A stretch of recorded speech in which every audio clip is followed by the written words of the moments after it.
Follow me. Let your wild spirit out in any way that you feel it. That's good. I like that.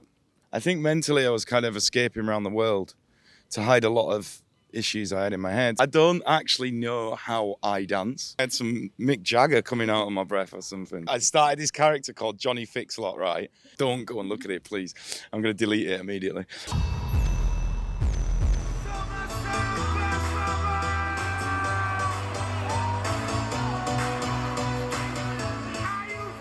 The last time you were in Latvia, it was 6 years ago, by the seaside at Positives Festival, and now you have returned by the seaside in Liepāja at Summer Sound.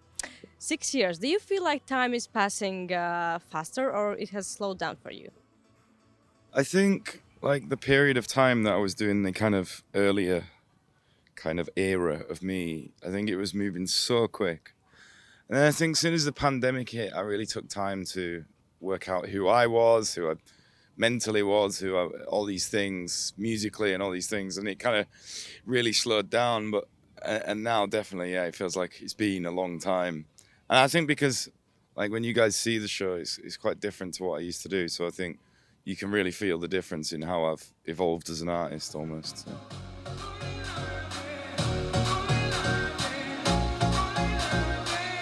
And how did you decide to take this step and change your direction towards DJing and being a music producer? I mean, I've always produced all my records, and that was never an issue. And I've always produced dance tunes for other people.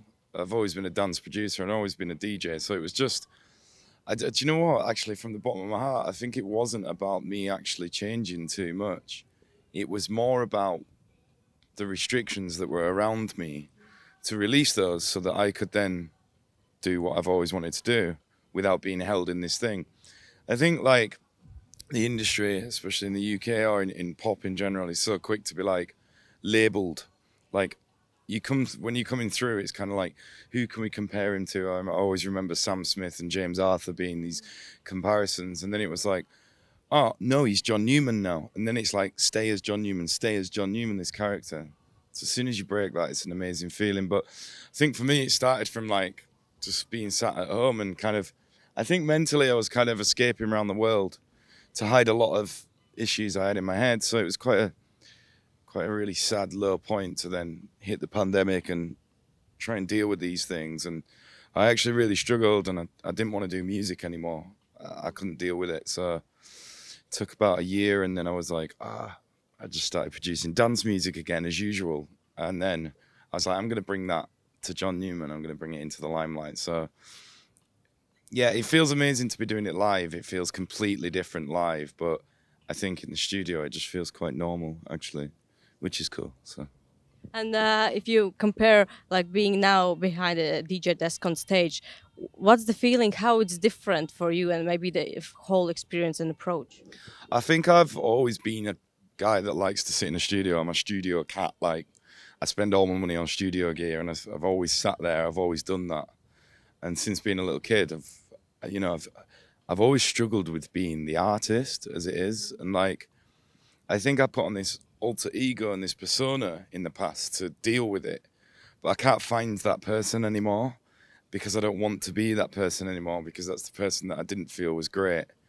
So I'm just generally being me now, the me that's like to my heart and the person you'd meet on a daily basis. So for me, yeah, it feels a lot better standing behind a DJ desk, and it feels a bit like the studio, and it feels like I'm hiding behind it. So yeah, it's good. And do you know what? Like some people like Marmite, some don't. Everyone's got opinions of what they want to do and da-da-da-da.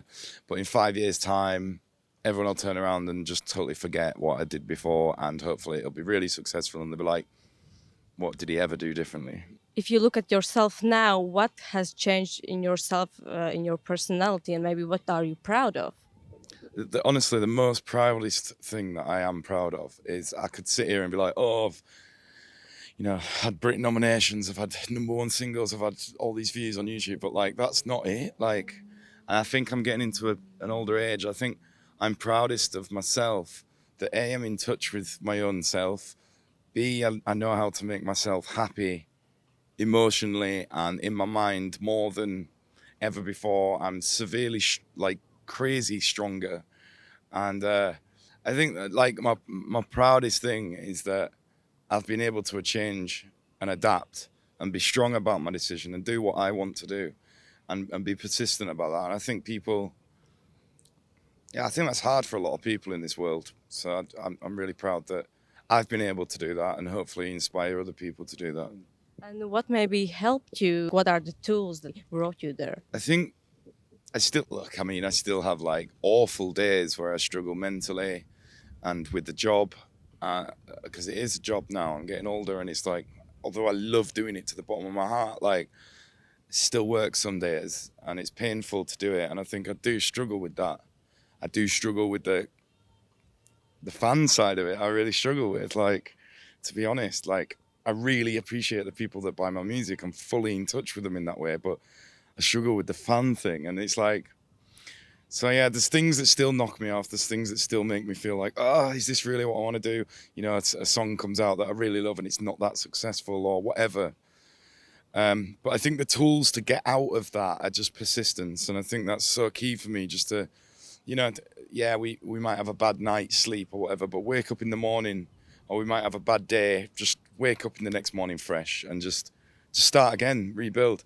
I think I heard an amazing quote the other day, and it kind of, like, I relate to it in so many ways, and I think that does as well, in that every time you're trying to do something or whatever, they said basically, when, like any good detective should, when you come to a dead end of a case, go right back to the start.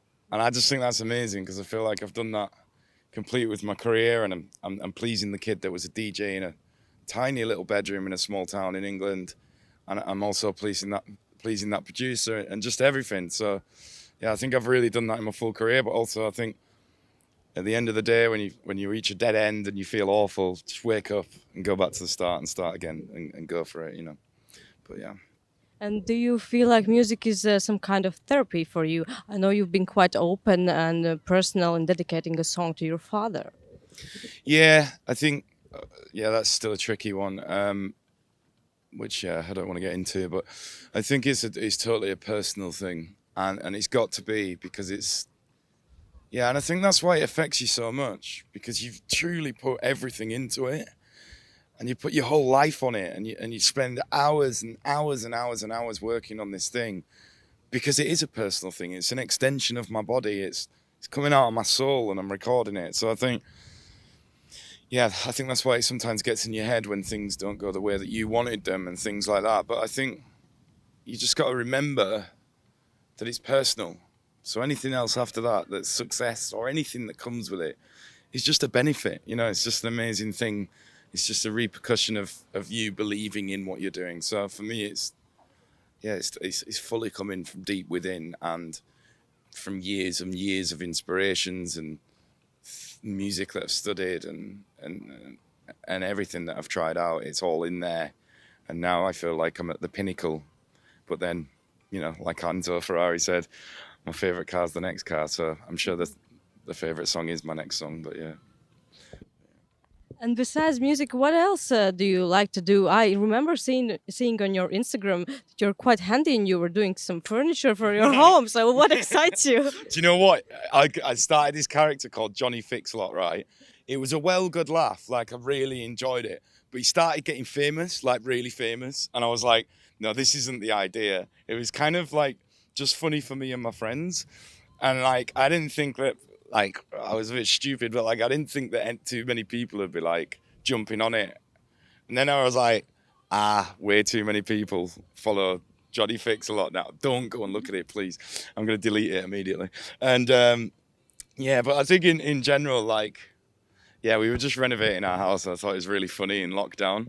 But yeah, it turns out that was quite a popular thing to do, because everyone followed it. I was like, oh.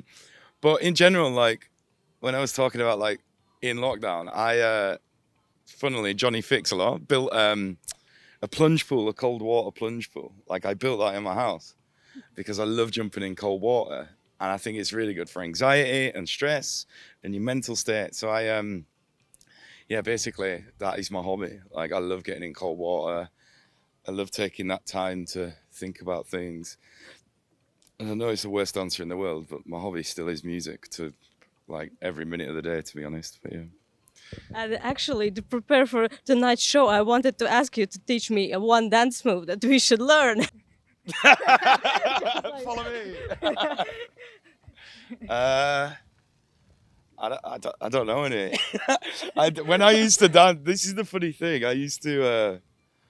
Do you know how many times I've been asked this to like dance for us? I was like, I'm not a monkey. But like basically, everyone would be like, "Oh, teach us a dance move or anything." I'm like, I don't actually know how I dance. Like when I used to dance on stage, like a lot, yeah, I didn't know what I was doing. I had no idea it was just happening. I had some Mick Jagger coming out of my breath or something, but like, yeah, I had no idea. So I'm not going to choreographer. I'm not a choreographer, so you know. So we're just gonna let our wild spirit out. Yeah, just let your wild spirit out in any way that you feel it. That's good. I like that. Yeah. And to end on a really nice note, I want you to make a wish first for yourself and second for people watching. My wish is that I wake up happy tomorrow and the day after and continue. And for everyone else, I hope they have a nice day. I hope they buy my new music.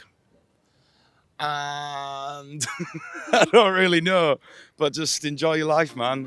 It's a good laugh, so enjoy it. But yeah. Thank you very much. Very much. Are you ready?